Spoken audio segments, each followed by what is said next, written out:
All right, you guys. So I want to talk to you today about manifestation and attracting your highest timeline. And I kind of want to remove a misconception around manifestation. So when we talk about in my readings, for example, when your highest, most abundant timeline, your dharmic timeline is a topic, I highlight to you guys that the best technique to actually start attracting that highest timeline towards us is to feel into the us from the timeline. What would that person do? Where am I actually? What am I doing? What is it that you're trying to attract? Visualize, right? That highest, most abundant timeline, and slowly start to embody that you from that timeline. And many people tries to do that through affirmations, through the fake it until you make it kind of a approach. And this is what overall they call techniques towards manifestation, but they're not actually accurate. They can be very powerful, but this is not really what we mean.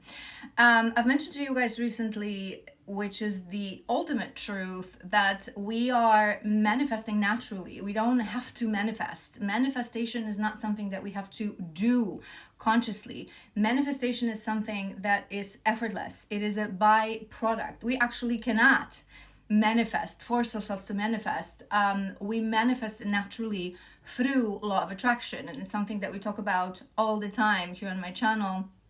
We emit a vibration due to our inner state of being, and that vibration naturally always attracts towards us what is of the same vibration. And this is where the sometimes modern shallow level techniques to manifest are sort of trying to bypass what you actually need to do to attract that timeline. And maybe it's not deliberate bypassing, maybe it's just lack of understanding, but this is what I actually want to explain. So I want you to visualize our existence on sort of two levels and two layers. We have a level of self. This is the self. This is our inner world. This is our vibration. These are our emotions, the thoughts that we produce based on these emotions and that inner state of being. And there's this outer layer, right? Our circumstances, our external world, where we find ourselves. This is where our actions reside. This is where even what we speak resides, right? The tangible things in the physical world.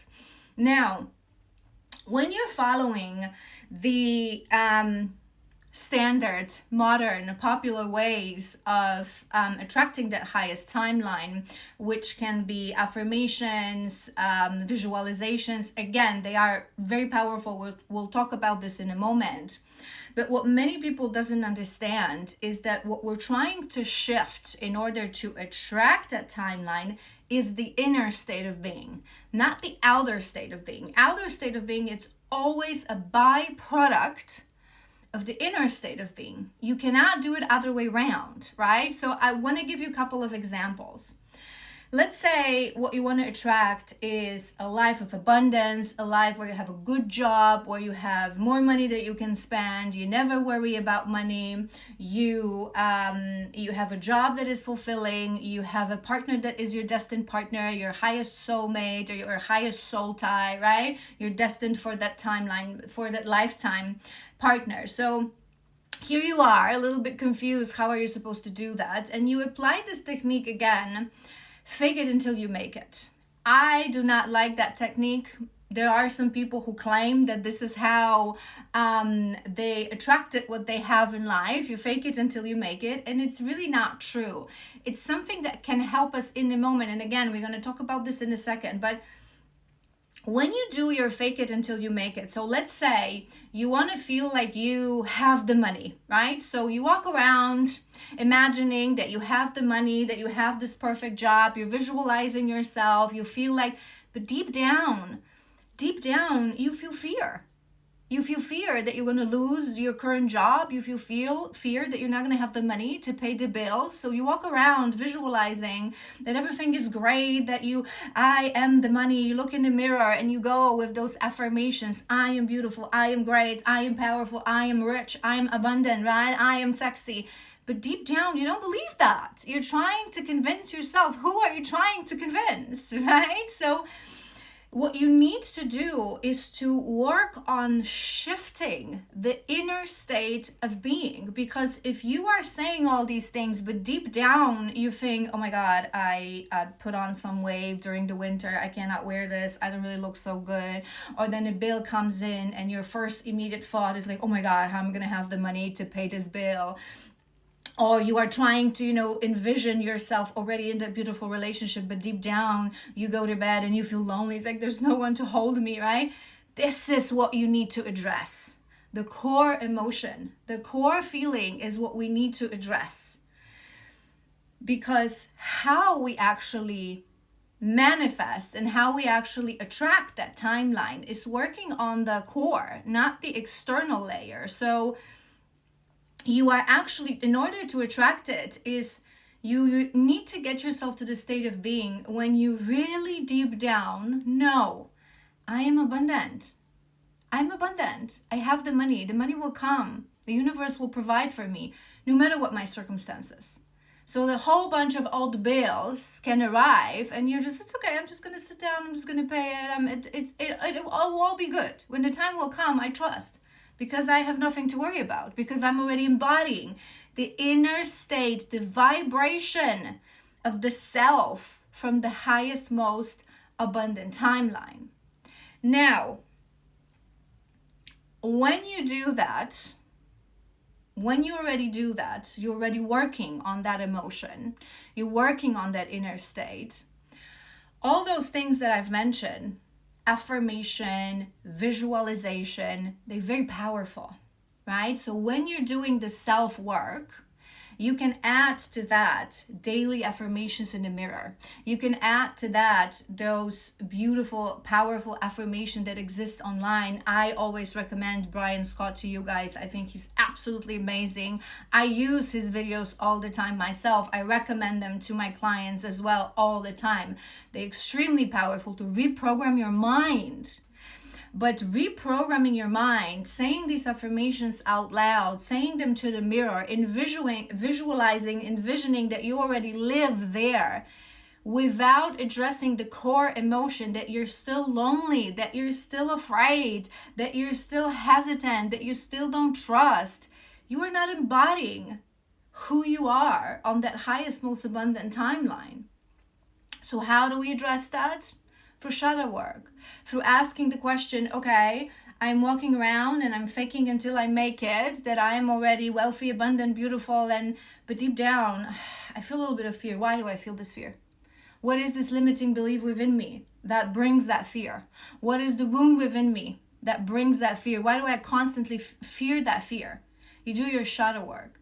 And the modern techniques of affirmation and manifestation, they beautiful permission slips, but just like I teach you guys around spiritual practices like yoga, like sound baths, like breath work, these things are extremely powerful, just like your affirmations. But if you're not addressing the core issue, the root cause of the emotion that in a moment of distress resurfaces, no amount of fake it until you make it will help you. It's like putting makeup on a wound that is rotting, okay? You're not going to see it momentarily. Momentarily, it's going to look fine, but it's not going to address the core issue. You need to do the work. You need to get yourself, in order to get yourself where you want to be, you need to embody the deep inner emotional state of being. So you, from that highest timeline, you wouldn't feel lonely, because you have your beloved partner with you. You wouldn't feel afraid because you have all the money that you need.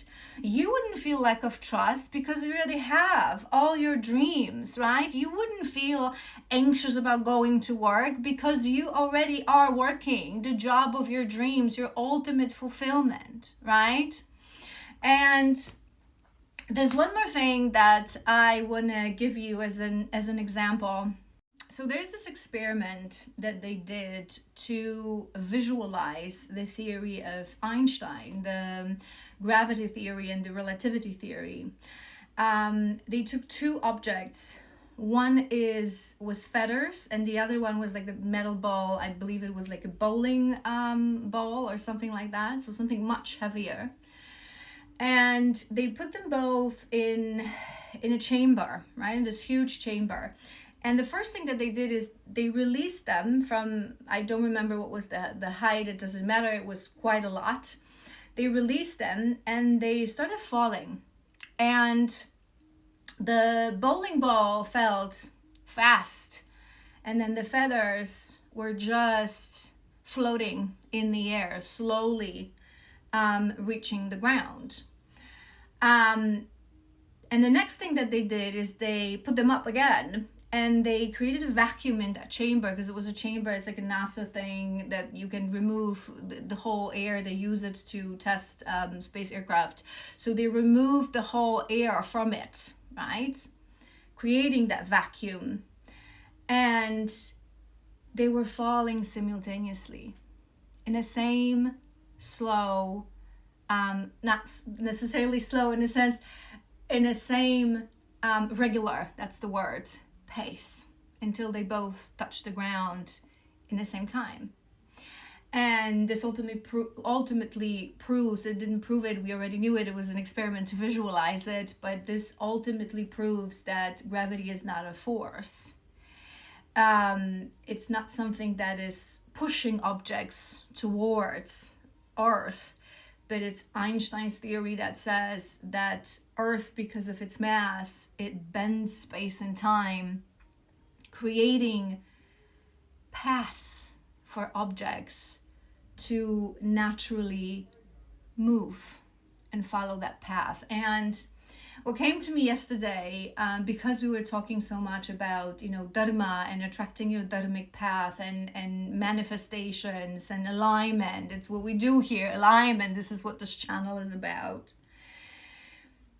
I was seeing, using that as an analogy, your dharmic life, your dharmic timeline, your highest, most abundant timeline in the quantum field, it's literally like this Earth.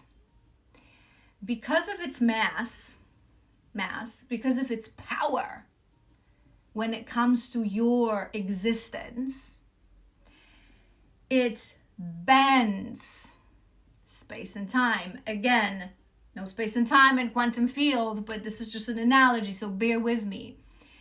It bends your reality, creating a natural, effortless pathway for you to, without doing anything, just naturally falling towards that highest, most abundant timeline. And when we ask ourselves, back to that context of relativity, when we ask ourselves what is designing that path, what is influencing that path, the theories are that it's the potential. And this is the key and beautiful word here. And this is how I want you to think about this, about the highest, most abundant timeline. It is your Earth. It is your paradise. It is what creates pathways in the quantum field for you to naturally fall. But what is blocking you? What is stopping you? What is making you that feather really taking its freaking time, okay? It's that air. And in context of our analogy, it's your fears, your limiting beliefs, your shadows, your wounds, your unhealed traumas, the whole matrix, the whole system is the limitation. The whole system is the air. And we come here specifically to conquer that, right? So I want you to think about this, that all you need to do It's just to remove the obstacles. Remove what is making you feel on a side of fear. Remove what is making you feel that you even have to do anything to manifest. Remove what is making you feel and think that it's not going to happen for you. Remove what it's making you feel in a way like it's not already yours. Remove that. That's all you need to do for self-work, for shadow work, for going inwards. And the final thing that I'm going to mention to you, go back in your mind's eye to that experiment that I told you. When the air is removed, right, as an object, you follow your natural path, guided by your potential towards your highest, most aligned timeline. But just like that object in a chamber, you don't miraculously just appear where your highest, most abundant timeline is. Patience, divine timing. There is a place that you were the moment you removed all that air, right? This is your timeline. Maybe you're here, maybe you're here, maybe you're here. It doesn't matter, because the moment you remove the air, there's a pathway, naturally, effortlessly, nonchalantly, permanently connecting you to your highest, most abundant path. You're already there. There is no there. You're already it. You're already the path, right? So if there are certain things still in your circumstance, in your external world, that have not yet came into fruition, it's because the timeline is here and you are still here, naturally falling, moving. But it no longer matters. The circumstance no longer matters, because you are embodying the core from that timeline. So it's just the divine timing that separates you still. It's just the linearity of time. It's just a journey, but it's all irrelevant. You would have already connected by removing the air to your highest, most abundant timeline.